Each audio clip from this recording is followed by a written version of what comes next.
Ben, we always ask everyone that comes on the show a few questions at the end, and I'm gonna ask you if you could make a phone call to the 20-year-old Ben Holmes and give that young man a bit of advice. What would you tell him to do?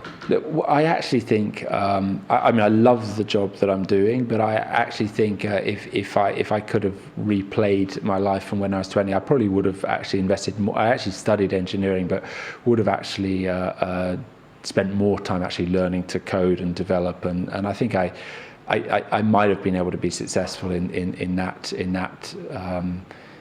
vein. I think being a VC is the second best job in the world, and being an entrepreneur is the first, and those are really the guys who are changing the world, not the VCs. So, and I think in terms of how the world is changing, I've got young kids, and I think the advice that I'd have to them is, the only way they can guarantee that they're always going to have a job is to be an entrepreneur. Because so I think that's when I think about them, that's definitely the skills and traits I'm trying to help them develop.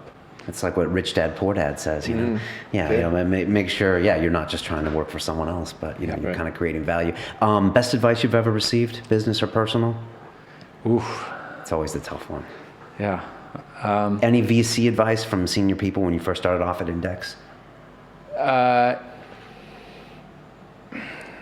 Well, Danny Reimer, he took me in at Index when I first, it was just two of us in a basement in London, and he was a fantastic guy to work with, and he used to have loads and loads of quotes from a guy called Jim Barksdale, and then you can actually read a series of his quotes, but I think the one that I like involves a snake, something around if you see a snake, kill it, and never touch dead snakes. And the last bit of it is, great ideas or whatever it is always look like dead snakes. So I think what he was trying to get across was, I think it's really important that when you have an argument or when you have a disagreement, make sure you park it, put it behind you, and move on. But always at the back of your mind, you've got to be testing the status quo and thinking about just because something was agreed in the past, a little bit of your mind's always got to be questioning that and thinking, did you do the right thing? So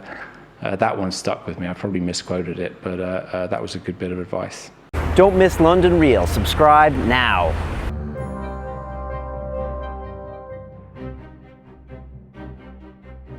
Many technology entrepreneurs don't know how to pitch their startup, and when you're doing a startup you can't afford expensive PR people and things like that, so you have to pitch the media yourself, and they weren't doing it right. In London you have the financial tech industry is very big, you have a fashion industry, it's very big, media is big, arts, culture, you name it. So all these vertical industries are all equally big. Silicon Valley is no longer a place, it's a state of mind. So if you have that state of mind, you can do anything.